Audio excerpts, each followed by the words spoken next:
All right, so we're diving back into the book of Job. This time, chapters 34 through 36. It's like things just got even more intense in the debate between Job and his friends about suffering and justice. A new voice enters the scene, Elihu. And, well, he's got something to say to both sides. Yeah, he's been there the whole time listening to Job and his friends, and he's not holding back. He doesn't, does he? It's pretty vivid how he describes Job drinking up derision like water and hanging out with evildoers. It's like, is he saying Job's bitterness is consuming him? That's a pretty powerful image, right? You can almost see it, someone drowning in all that negativity. And you can kind of feel Elihu's worry that Job's pain is pushing him away from God. Makes sense. So for our listeners who might not remember everything from the last deep dive, let's recap quickly. Job has been through the ringer, right? Family, wealth, health, all gone. And his friends keep telling him it's punishment from God. And understandably, Job isn't buying it. He's pushing back, questioning God's fairness. It's in all this back and forth that Elihu jumps in. And he doesn't waste any time. He immediately goes on this huge defense of God, saying flat out that God can't do evil. Right to the point. So wait, is he saying God is always fair, even when we have no clue why bad things happen? That's exactly it. Elihu's arguing that God is always just, even if we, with our human brains, just can't get it. It's a tough one to accept, especially when you're the one hurting.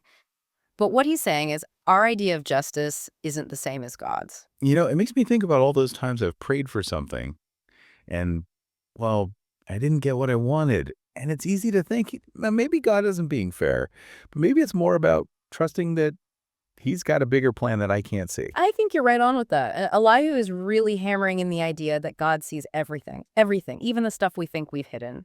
So even when you feel totally alone, remember, you're never truly hidden from God. Okay, that's actually kind of comforting when you think about it that way. But then what about God being all-powerful? I mean, does that take away our free will? Whoa, that's a huge question. And honestly, one that Elihu doesn't really get into, but he does focus on how vast creation is compared to us. Like, we're tiny. He uses this image of God taking back his spirit and breath, and we wouldn't even exist without him. It's a pretty strong reminder that we completely depend on God. Yeah, you feel kind of small after that, like a speck of dust. So does that mean because we're so small and God's so big, we shouldn't even try to understand his ways? I don't think he's saying to give up. It's more like he's saying we need to admit our human view is limited. We just can't fully grasp God's wisdom and knowledge.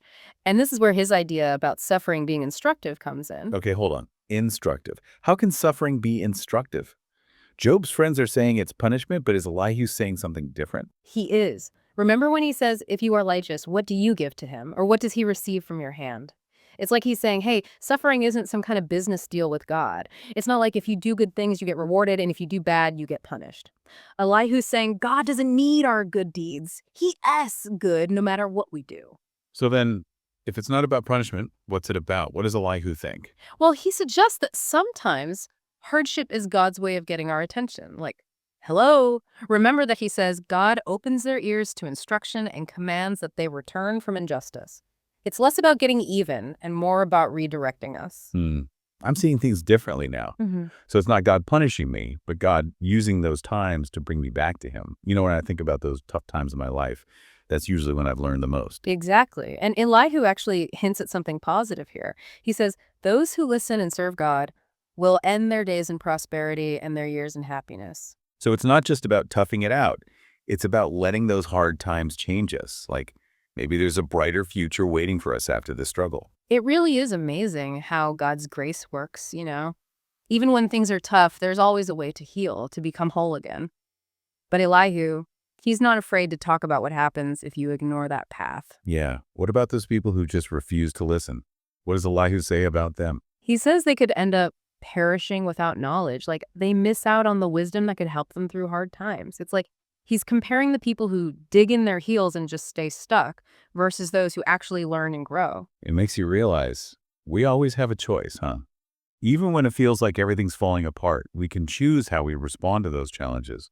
I'm starting to get why Elihu was so frustrated with Job's friends, you know. They were stuck on that whole divine punishment thing. Totally. Their words probably made Job feel worse, not better. Elihu, he's trying to give a different view, one that's more, well, hopeful. It's like he's saying, hey, I know things are terrible, but don't let it break you. You can still find meaning, even purpose in this. You got it. And that leads us to another important thing. the majesty and mystery of God. Remember how Elihu talks about God's power? He uses all these amazing images from nature. Oh, yeah. The rain, lightning, clouds, even the ocean depths.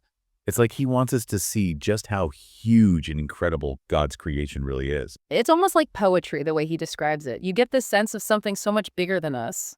He's reminding us that we can't fully understand God's ways.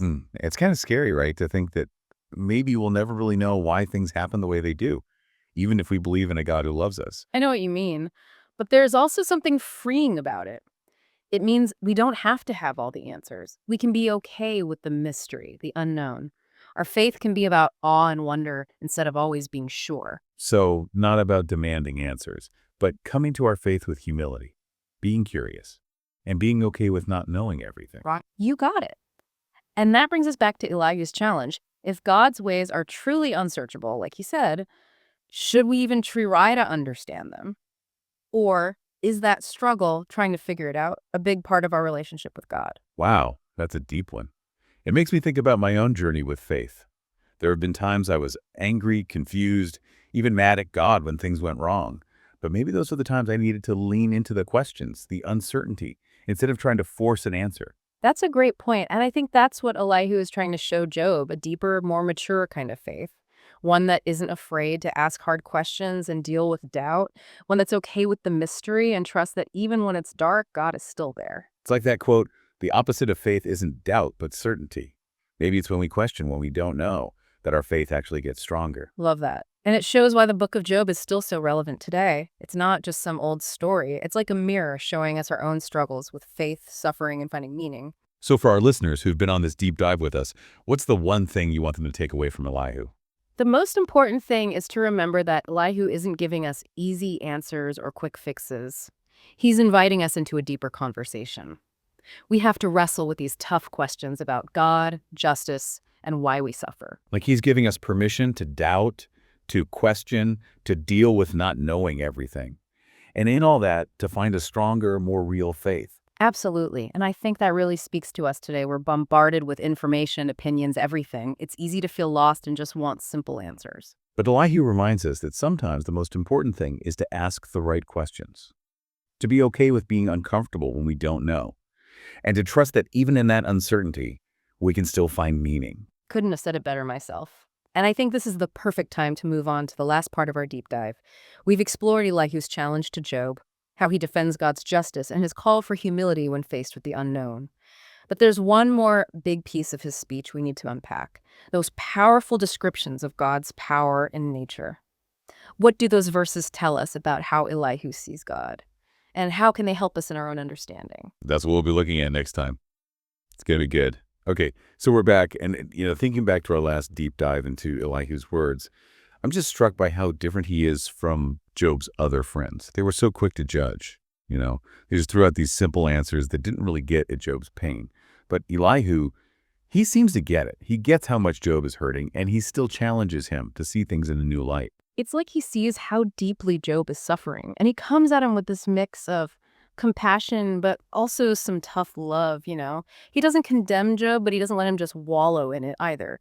It's more like he's saying, hey, Job, and hey, listeners, let's really dig into these big questions together about faith, about justice, about being human. Yeah, like, I don't have all the answers, but let's explore this together. Let's see what we can find in all this mystery. Exactly. And that leads us right into those amazing verses where Elihu describes God's power. He uses all these images from nature, remember? Oh, yeah, the rain, lightning, the clouds, even the depths of the sea. It's like he's trying to blow our minds open, to show us just how massive and how amazing God's creation is. It is, isn't it? It's almost poetic, the way he talks about these natural forces with so much awe. And it's kind of scary too, right? I mean, it really makes you think when you consider how huge and powerful the universe is. Our little problems seem so small in comparison. They do, don't they? And I think that's part of Elihu's point. He wants us to see how limited our understanding is as humans. Yeah. To admit that we can't ever fully understand God's ways. Remember how he even says, God is exalted and we do not know him. It stops you in your tracks, doesn't it? Makes you think about those times you've tried to make things go your way or demanded answers from God. Who are we to think we can control things, right? Right. So if we accept that we can't ever fully grasp God's ways, does that mean we should just give up trying to understand? Or is that very struggle, the searching, a part of what connects us to God? That's the question, isn't it? And I don't think there's one right answer for everyone, but I do think that wrestling with these questions, with the mystery of it all, keeps our faith alive, keeps it from getting stale. Like that saying, the unexamined life is not worth living. Maybe it's the same with faith. An unexamined faith isn't really worth having. Oh, I like that. It really emphasizes how important it is to engage with our beliefs, to not be afraid of asking the tough questions and even having doubts, because often that's where we find the most profound truths and connect with God on a deeper level. So as we wrap up this deep dive into Elihu's perspective, what's the one thing you want our listeners to take away? I think the most important thing is to remember that the book of Job isn't some simple story with an easy moral. It's a complex, multifaceted exploration of what it means to be human, our relationship with God, and the nature of suffering. And like any great work of art, it can be interpreted in different ways, and it invites us to keep the conversation going. So it's not about finding the right answer. It's more about wrestling with the questions and letting Yeah. those questions help us understand the world and our place in it. Exactly. And that's the beauty of this ancient text.